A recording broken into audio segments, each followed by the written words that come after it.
Hello and welcome to another episode of It Came From the Page. And today we are doing my November wrap-up. I actually got to 19 books in November, which is one of the higher reading sessions I think I've ever had. Probably because I was having a very bad time with my health. It is hardcore winter here where I live. And the winter has basically shut down half of my body and just doesn't want to do anything for most of the time. So I've just been reading or listening to audiobooks or kind of playing video games a little bit, just trying to stay sane. I also back to 5 cats in the house instead of the 7 that I had at the early start of the month. The 2 kittens were very sweet, but they were too much for me to handle, and I got very stressed out trying to look after them and the extra people in the house. And so much so that I forgot to take some of my meds. And then I was like, oh, wow, I'm feeling awful, both mentally and physically. Why? Oh, I've been forgetting to take my medication. So here's a reminder, if you take meds, you should take them today. Anyways, we're not here to talk about my mental health. We're here to talk about my literature health. Which was all the crazy books that I read in the month of November. So we're going to start off. I actually participated in Kelsey from Slime and Slasher's nostalgic November Read-A-Thon, and she had a whole bunch of prompts for this. I got most of them done. We'll go through this, and some things I kind of doubled up, but I've never actually done all the prompts for a Read-A-Thon before. In terms of the bingo boards that Kelsey makes, I never go that hard. I think, I did Horror Mayhem and stuff like that, and that was kind of light participation. But I think this was very fun because I actually got all the prompts and I was like, yeah, bingo. Although, to get a bingo, you only have to have one. Anyways, I completed the whole board. So first off, the first prompt is nostalgic technology, which is to read a book featuring older technology on the cover or in the story. For this one, I am counting Dewey, the small town library cat who touched the world. I'm also using this as my neon on the cover because I need that bonus prompt because there's one thing that I didn't participate. We'll get to that eventually. But this is a book that is exactly what it seems to be. It is about a cat who was found in the 1980s in a library, book return shallot during the middle of the winter. And the librarians, they kind of helped cure this cat, get him back up into shape, and then he stayed to live on as the resident library cat. And just talking about how big of an influence he had on people around the world, surprisingly enough. This little library cat became quite the little celebrity of the town. And people would come to visit this little library cat from all around the world. This also deals with a lot of the people that looked after Dewey as well and their stories. So it is kind of a mixture of a story about the cat and then it also just complete exploration of this librarian, this 1980s librarian and her life and her struggles and everything like that. And it was really, really good. It was really touching, really sweet. And also it did it is more than just being a quote unquote sweet story, right? There is some things of actual depth kind of explored in here. The life of the librarian was very tough, and it is very interesting to see how just this relationship with this cat kind of helped to bring her some peace and joy in the world. So it's a very nice story, very sweet, but I also think it's a little bit more hard-hitting than just being a sweet story. So I really, really like this story, and I cried. It was a very sad story because this cat was born in the 1980s, and you should know how this is going to end. Cats don't live 40 years, unfortunately. Next up, which is the Page Master. Read a book about books, or a book featuring authors writing in the story, or a book that is set in a library or bookstore. So literally the Dewey could have also counted here, which is kind of funny. But instead, I am going to be talking about How to Have an Adventure in Scandinavia, Norway, and Denmark by Raphael Coronelli. Now, I am friends with Raphael Coronelli, but I became friends with him because I love this series of books. So he's done How to Have an Adventure in Northern Japan, and How to Have an Adventure in Ireland, and he kind of just encapsulates his life exploring these areas on these trips, and they are extremely well thought out, extremely well told. They're incredibly captivating, and they are some of the best travel logs I've ever read. And I quite enjoy travel logs in general. So I really, really love these series of books, and this one is not a disappointment. It brings every single thing that I loved about his prior books and brings it up to snuff here. One of my favorite reads of the year. If you are at all interested in travel, or you find yourself unable to travel like I do for most of my life now, unfortunately, post-stroke, it just travel is very hard and difficult.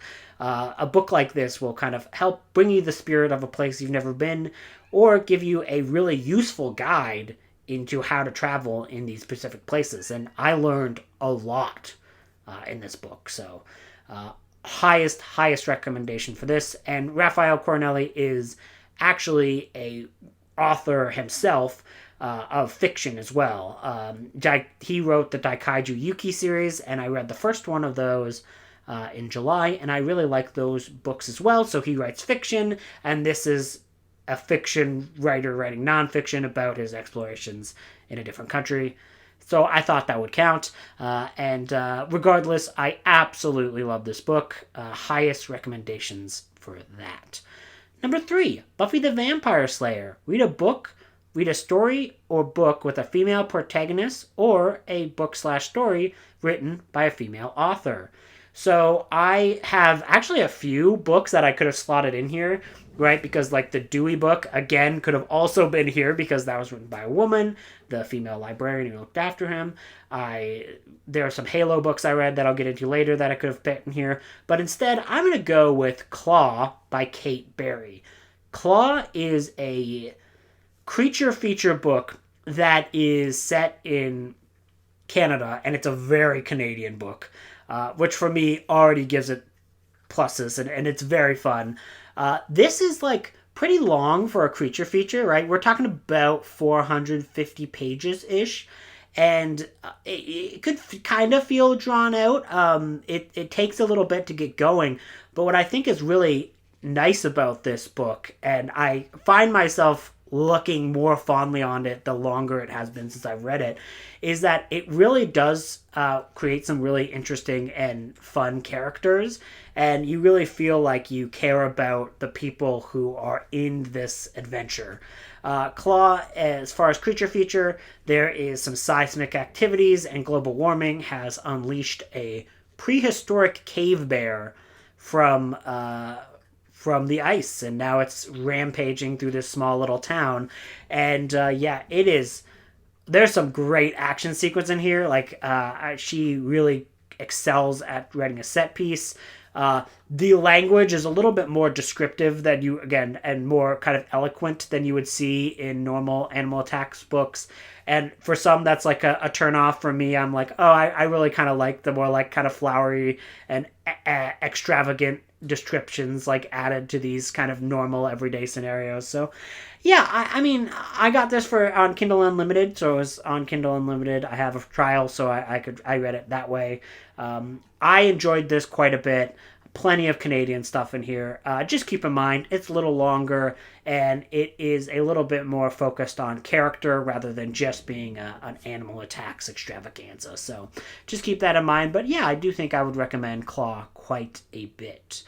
Number 4, Keen Witch. Read a book with magic or magical elements, magic items, wizards, sorcerers, or witches. I read The World of Ice and Fire, The Untold History of Westeros and the Game of Thrones. So this is a book all about, it feels like it's kind of like an encyclopedia written about a fictional world. And that alone is probably one of the most nerd things I ever have read for this channel. I had a great time reading it. I think there's some really good writing in this, actually, that kind of like details all the histories of these various kings and their rises and falls throughout the time. Obviously, you'd have to be kind of interested and invested in Game of Thrones in some form or another to get any investment out of this. There is some beautiful artwork in this. Another thing to really kind of push this over the top. So in October, middle of October, I finally watched the new Game of Thrones series, House of the Dragons, the first season, and I loved all of that. I had a really good time with that show and with that world. So I wanted to kind of dive into the world of Game of Thrones again, and I've had this for a while, and it was a perfect excuse. Had a great time reading this. But yeah, this is nerd shit to the core. Just be aware. But I did quite enjoy it. Number 5, a retro vintage / mood read. Read any book published in the year 2000s or earlier. So for this, I read Carnivore by Lee Clark. This is actually, this was released in 1997. A T-Rex egg is found in the Arctic, and it is brought back to life with the use of radiation. So you eventually get a irradiated T-Rex just rampaging throughout this Arctic research base. And yeah, there's not much to this other than exactly what I said. But if you're into the phrase that I just said, then you will fucking love this book. This is a B movie through and through. It does not care about the believability and instead is going full on action. The characters are pretty one note in this, pretty cardboard cutout characters, but the creature and the way that the rampage happens is so much fun and is really entertaining read. Just don't be expecting super de-duper complex writing. It is literally what I just said. It's a irradiated T-Rex killing people in the Arctic. If you're into that, you'll be into this book. Next, The Nightmare Before Christmas. Read a book or story set at or around Christmas or Halloween. So for this, I'm going to use a book that is for this prompt and also for Boy Meets World, which is a coming-of-age story. And that is, I finally read Stephen King's 1980s novella collection, Different Seasons. So I have been meaning to read this for ages, and the story that fits in with this prompt is the breathing method, and the one that fits with the other prompts, it would be the body. So I had been meaning to read this one for ages. I have had this on TBRs 2 to 3 times. I just never sat down and actually read it. I really wish I would have read it earlier because it's a great, fantastic book. I think this is some examples of the best stuff King has ever written. So it starts out with Shawshank Redemption, Rita Hayworth and Shawshank Redemption, which was obviously made into the more famous film, The Shawshank Redemption. I actually think that the book is better than the movie. I think the movie is a little bit too schmaltzy for my tastes. It's still a great movie. Let's not get me wrong. I'm not saying anything bad about The Shawshank Redemption. It's one of the best movies ever made. I'm not trying to be that facetious about it, but I think I prefer the book a little bit more, mainly because the book is trying to tackle the idea of redemption and in a very more this is some people in the story who you really committed actual heinous crimes. So Red in this story, he's Irish, so he's a white Irishman. So he's got red hair. That's why he's called Red. And he's played by Morgan Freeman in the movie.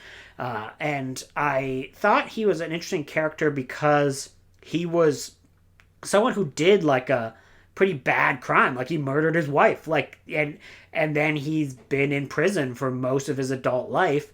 And it actually kind of examines what it is actually like to try to be rehabilitated, what it's like to get out of prison, and kind of dealing with prisoners in a more empathetic light. And I think that makes it a really interesting, compelling story in that regard. And then the next novella is Apt Pupil. Apt Pupil is probably the most disturbing thing Stephen King has ever written.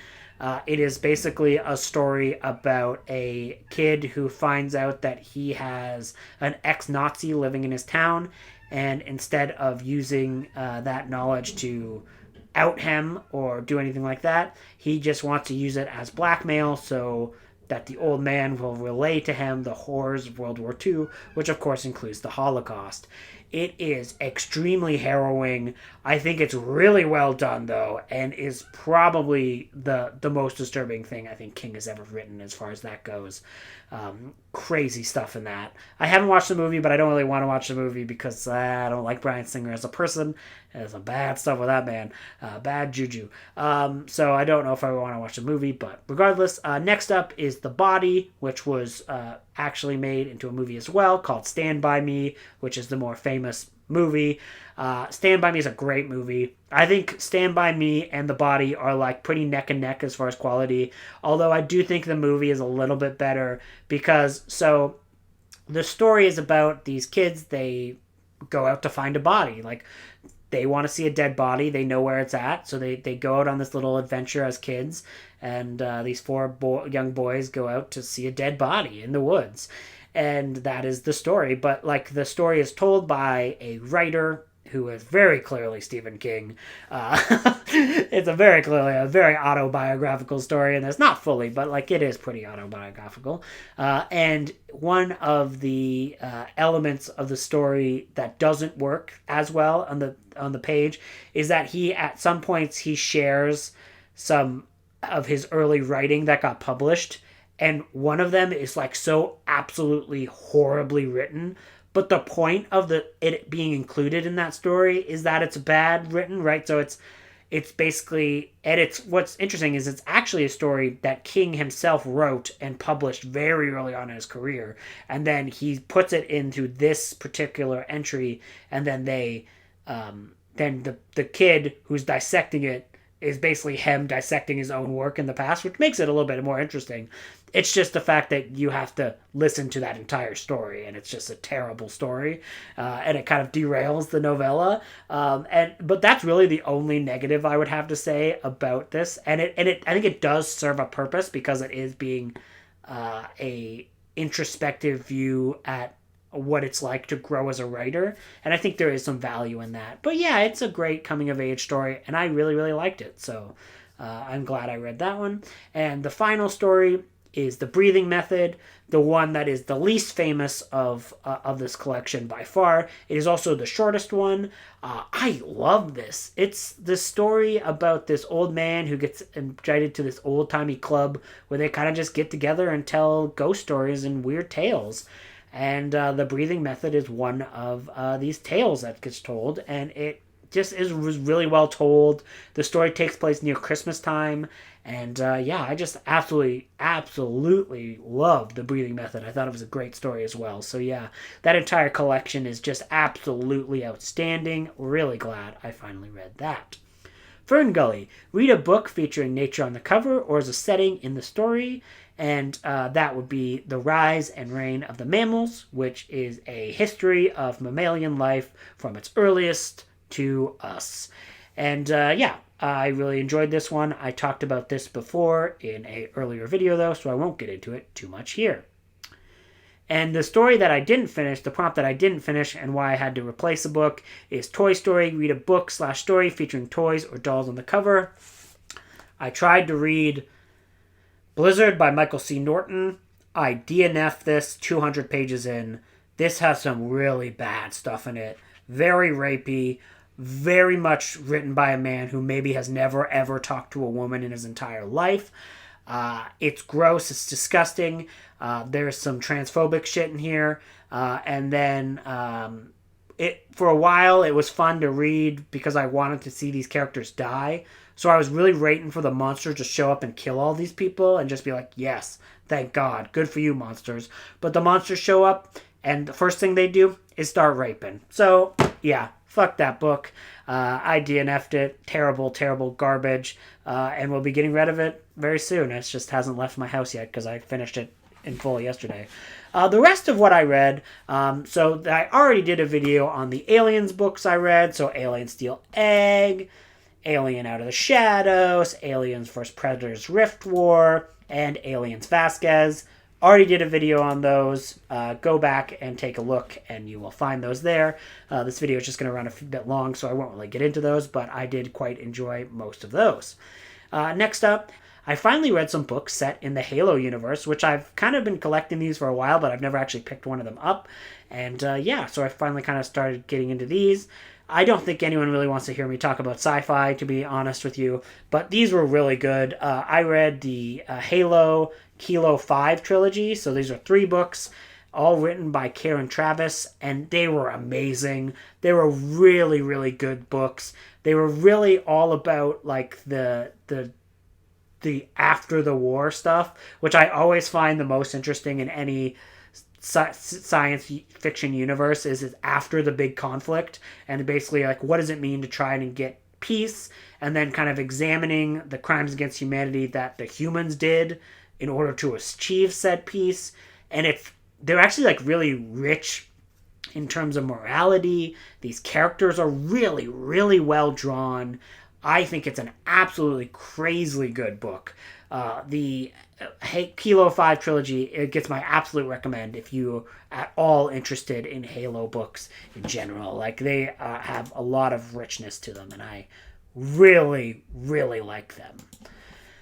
Next up, the other Halo book I read is Halo Broken Circle. This is by John Shirley. I did also read Steel Egg by John Shirley, which was the Alien book. This was much better than that one was. This is just a very interesting, compelling story about the Covenant, which is the main alien antagonists in the Halo universe for a little while, and just kind of showcasing the early days of the Covenant through a very specific character who is part of the Prophets, which are just the upper echelons of this religious zealotry. This was great. This was awesome. Like, this was all alien stuff. There was like no humans at all in this book, and it was really good and really fun as well. So I had a great time with this. I guess Halo books might just be great. I'm glad I have a bunch of them, so I'll kind of be reading some of those as we go. Those are all great. No one really wants to hear me talk about Halo, though. I know. No one. Last few books here. I read Robert R. McCammon's short story collection, Blue World. This is the 3rd McCammon book I've read this year. Really good. Not as good as the 2 others that I've read. I think McCammon is really great at telling long-form stories. Some of the short stories in this collection don't work, but there are some really, really top-notch stuff in here. The novella, that is the titular novella, Blue World, in this, one of my favorite McCammon stories, like an absolute great novella and short story. It's basically about this like Catholic priest who gets kind of involved in some stuff that is happening in the sex trade, and like kind of it really goes into the hypocrisies of religion and a lot of the ins and outs of what it means to actually try to help people and to not be like judgy bitches. So yeah, I really liked Blue World a lot. I thought there was a lot of depth to that one. And then, oh my goodness, there is an amazing story called Night Calls the Green Falcon, which is this old serial star, which our serials were like stuff in the 40s and going on to the 50s. And they were little mini movies that used to play in the theaters. And they would always end on like a cliffhanger, and you'd have to come back next time to see what they were like before like the main movie would play that you're watching. And he's this old serial star, and he gets involved in the 80s. Like he has like a breakdown, and then he gets retired and he works at this Burger King as like a guy mopping the floors. And then one day someone kills somebody in his building, and he dons his old suit and tries to navigate the real world in order to be the Green Falcon. And yeah, it was amazing. It's a great story. And it's also written very well because it's written like an old serial. Every chapter ends with a very clear like, and then this happens. How will they get out of it? And then you go to the next chapter. And it just, yeah, it's great writing here. So there are some great stuff in this collection. I just think there are a few stinkers as well. Nearing the end, Godzilla, the Ultimate Illustrated Guide I read. This one just came out in October. Very, very basic Godzilla Godzilla run through. If you've never watched a Godzilla movie before, I would recommend picking this up. But if you've watched all the movies and you've done a little bit of reading and research on them, you probably won't get a lot in this particular book. But it is pretty well laid out, and there is some really great photos in this book. So if you are just into just looking at pretty pictures, then yeah, it's cool. It's very kind of light on actual information. Then I also read Traveling Through North Korea's Adventures in the Hermit Kingdom. This is a travel log where a dumbass travels to North Korea, and it's not a good book. It's interesting to read, but the guy is not a smart man. And the photography is good. There's some good photos in here, and it does capture the obvious fact that, like, yeah, people who live in North Korea are humans. So, yeah, no shit. Like, this guy's, like, super surprised. Like, what? People laughing and having fun in North Korea? And I'm like, yeah, dude, they're human beings. You stupid idiot. So I wouldn't read that. It's a bad book. And then my final book, I already did a little mini review of this as well. Gift Wrapped and Gutted, the trashiest Christmas horror movies ever made by Richard Moog. Light recommendation on this. The actual stuff, like the actual like lists and exploring horror movies that I hadn't heard of, there's plenty of good stuff there. But Richard Moog is definitely like a straight dude writing this, and yeah, it comes out quite a bit. A lot of talk about nudity and that kind of stuff, and it's like, all right, calm down.